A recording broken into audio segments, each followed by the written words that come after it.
So when I'm starting a track, while sometimes I'll start with drums and a bass groove, I usually start out with some type of melodic idea. So it'll really be me sitting down to a blank page on Ableton, firing up some of my analog synths, or maybe a soft synth, or maybe even manipulating a cool sample that I found. But regardless of what it is, I'm trying to achieve some melodic idea or hook that I can flesh out into an entire song. I find that when I start with the drums and the bass, while it's definitely fun, I end up limiting myself because you're essentially boxing yourself into what melodic idea can fit into what you've already created as far as the drums and the bass go. So by starting out with the melodic idea first, you're completely free to do whatever you want. You can experiment and come up with something and keep trying until you find that one thing where you know, okay, this is powerful, like this can turn into an entire song. So that was the case with Ruby, where I was messing around on my Moog Minotaur and came up with this little pattern, and I'll play it actually off the Minotaur.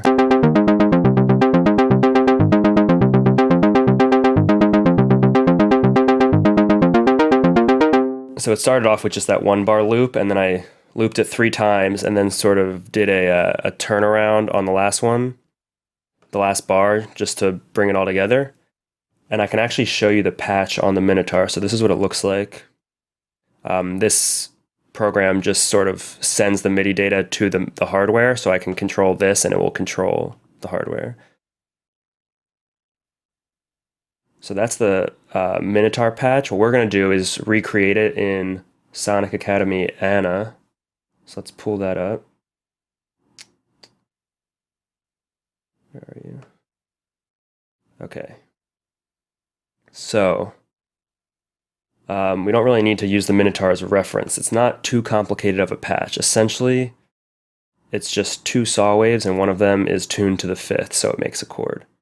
So if we start with an initial patch, the first thing I'm always going to do is bring down the volume of the plugin, and that's just because you need some headroom to put processing on later down here. And you never want to clip on the channel itself, because you'll just get nasty digital clipping, and it's just, there's no reason to do that. It just sounds bad. So if we were to play it just off the initial patch, you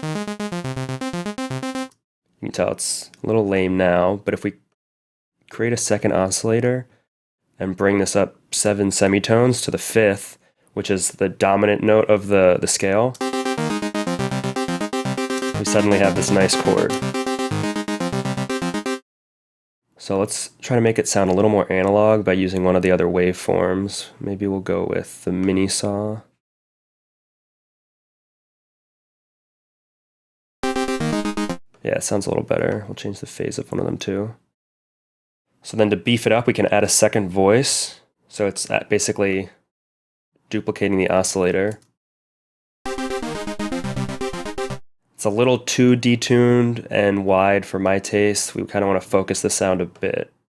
So let's bring those both down.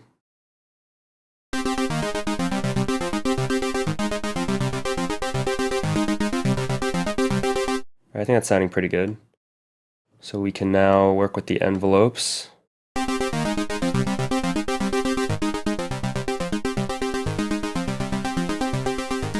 Okay. Then we'll add a filter. Let's do the Mogi one. Bring the cutoff down low and the envelope depth up. Add some filter drive for some analog warmth. And let's see how that sounds.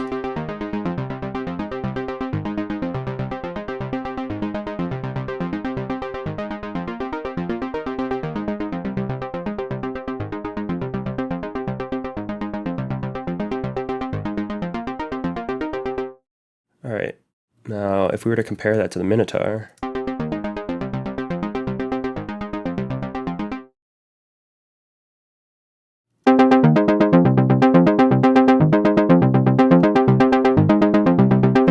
yeah, so it's sounding pretty similar. So I say we get rid of the Minotaur.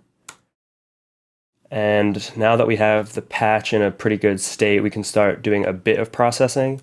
I'll usually mix as I go. Not completely, obviously, but I'll try to make it sound more than just decent. Like I want it to sound good so it's enjoyable to listen to while I'm making the track. So I do a bit of the mixing while I'm creating the sounds.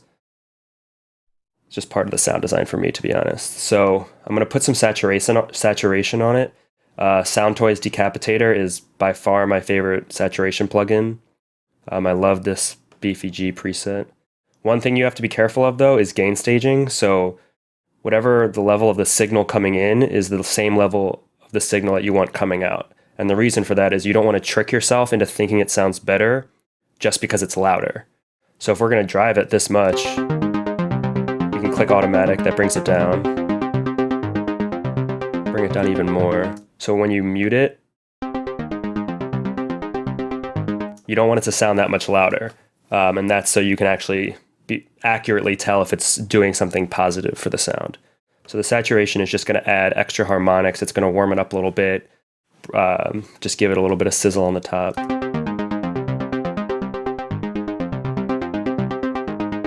Yeah, so I think that's sounding good. So at this point, when I'm making a song and I've come up with that idea that I know is going to work for the entire song, it's going to be the hook. I'll spend another 10 or 15 minutes to continue experimenting on that sound to see if I can't either make it better or make it so drastically different that maybe it could be like the B section. So in the case of Ruby, I remember loading up Echo Boy, which is my favorite delay plugin also from Soundtoys, and finding this cool preset, Bisonet. I'm guessing it's modeled after some hardware. I remember playing it and thinking, wow, that's a great tone. Maybe I don't even use this as the delay, I just use it for the tone, because this plugin just has a bunch of different models of delay that really can alter the tone, especially when you move the saturation knob. So if I bring the time down to 0, bring the feedback down, and bring it all the way wet, and then widen it up a little bit,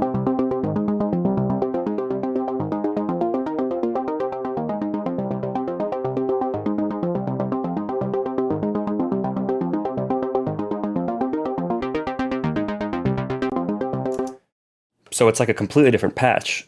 And that's great because if I'm going to be playing the same melody for 5 minutes straight, pretty much the entire song, it'll definitely benefit from having a drastic change in the sound to keep it fresh. So let's just hear it a little bit.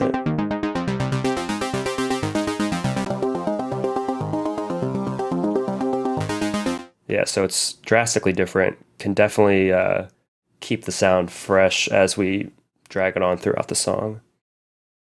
So maybe now we'll load up another instance and actually use the delay as a delay, not as just a tone tool. So let's load up that same sound. Maybe bring the saturation down a bit. We're going to want to sync it to MIDI. Maybe this time we'll do a ping pong delay.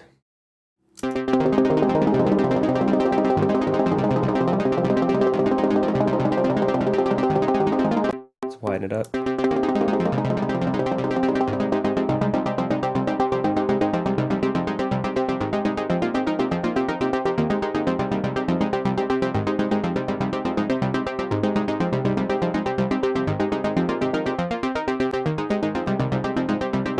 Yeah, so we don't have to use that the entire time, but we will definitely automate that mix throughout the song because it sounds great. It just adds a little bit of atmosphere and ambience. So I think we're at a good stopping point. Normally I would say, okay, I have a great melody. Have a couple options for the sound. I've done a tiny bit of mixing. Let's move on to the bass. And for songs like this, where it's like a pretty repetitive looping melody, I like to create these bass progressions where by changing the bass note each bar or throughout the song, you're actually creating these implied chord changes.